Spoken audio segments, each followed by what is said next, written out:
Vous venez de voir un affrontement mortel. Mais que se passe-t-il réellement ici?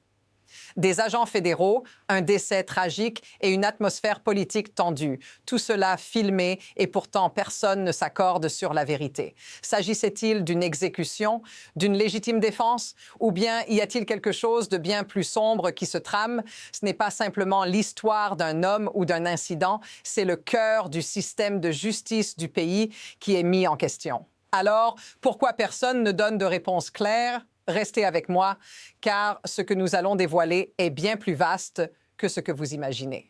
Ce n'est pas un incident isolé. Ce que nous voyons ici fait partie d'un schéma plus vaste, un schéma de tension croissante entre les citoyens et les forces de l'ordre. La question se pose: jusqu'où sommes-nous prêts à tolérer l'escalade de la violence sous couvert de sécurité? Ce n'est pas la première fois que des actions violentes d'agents fédéraux soulèvent des inquiétudes. Mais cette fois-ci, c'est différent. Un homme est tué dans la rue, sans préavis, alors que les témoins sont là, juste à côté. Et pourtant, l'administration semble se préparer à tout justifier, même l'injustifiable. Et la question qui nous revient sans cesse, qu'est-ce que cela signifie pour vous, pour nous tous, et pour la manière dont la justice est rendue dans ce pays? Regardez de plus près, ce qui se passe ici n'est pas simplement une bavure policière, non. C'est un acte de violence délibéré. Le nom de la victime, Alex Prey, est maintenant gravé dans nos esprits. Mais la réalité derrière son meurtre est bien plus complexe que ce que l'on nous montre. Avant même que le drame ne se déroule, un agent d'ICE pousse violemment une femme au sol. Alex intervient pour l'aider et c'est là que tout dérape. Il n'y a aucun signe qu'il ait cherché à utiliser une arme. Pourtant, des agents fédéraux, sous prétexte de protéger l'ordre, prennent une décision fatale. Pourquoi? Parce qu'il était armé. Mais attendez, personne n'a vu d'arme levée. Pourquoi cette violence alors? La situation ne fait qu'empirer. Ce n'est pas la première fois que des agents fédéraux agissent de manière excessive, mais ce qu'on voit ici, c'est une normalisation de la violence dans des circonstances où elle ne devrait jamais avoir lieu.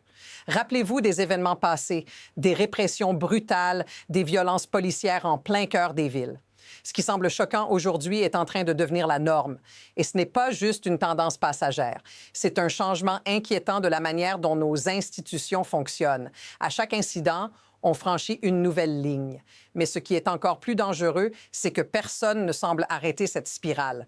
Au contraire, l'escalade semble encouragée. Mais attendez, ce n'est pas tout. Ce qu'on découvre à présent est encore plus dérangeant. Un autre détail frappe.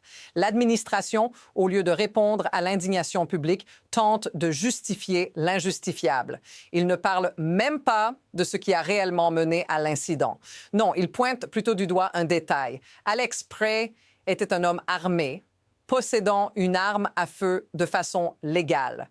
Et c'est là que tout bascule. Ce n'est plus simplement une question de défense ou de menace, mais une justification de la violence d'État.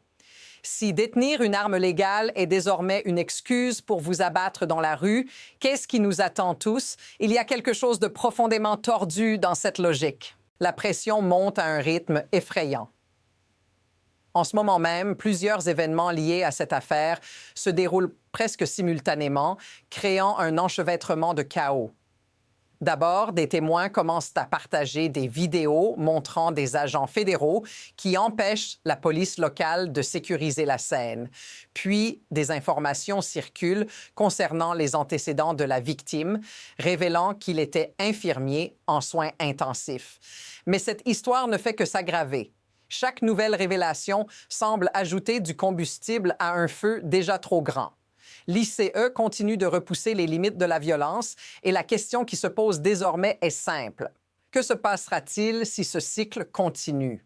Imaginez un instant, vous êtes un citoyen ordinaire, quelqu'un qui travaille dur chaque jour, qui défend les principes de la liberté, et soudainement vous voyez une situation comme celle-ci se dérouler sous vos yeux. Ce n'est pas un film, c'est la réalité. Des hommes et des femmes armés et au pouvoir justifient des actes de violence contre vous, non pas parce que vous êtes une menace, mais parce que vous osez vous opposer à leur vision du monde. Ce n'est pas une simple question de politique, c'est une question de droits humains.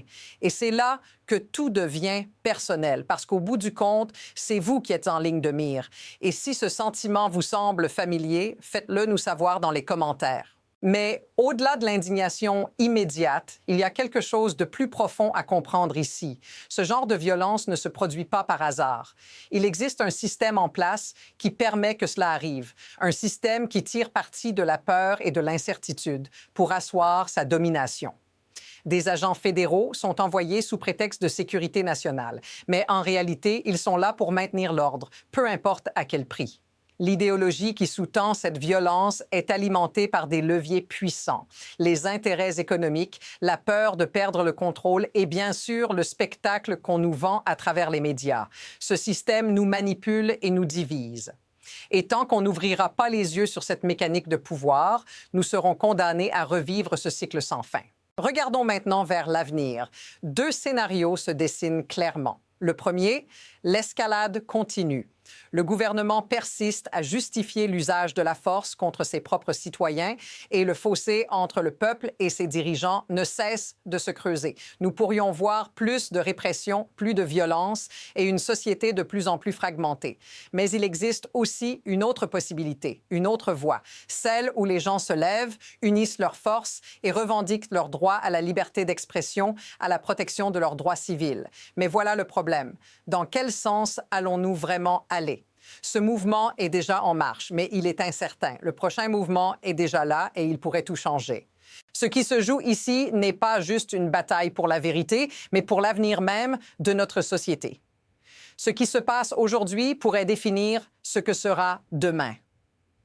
Si nous permettons à ce système de se renforcer, demain pourrait bien être un endroit où les droits de chacun sont constamment remis en question, où la violence devient la norme et où la liberté d'expression n'est plus qu'un souvenir. Mais si nous choisissons de nous opposer à cette dérive, si nous décidons de nous unir et de défendre ce qui est juste, alors nous avons encore une chance. Nous avons un choix à faire. Et ce choix, il est entre nos mains. Alors, qu'allez-vous faire maintenant? Abonnez-vous et suivez-nous pour continuer à analyser ce qui se cache derrière cette crise, car ce n'est que le début.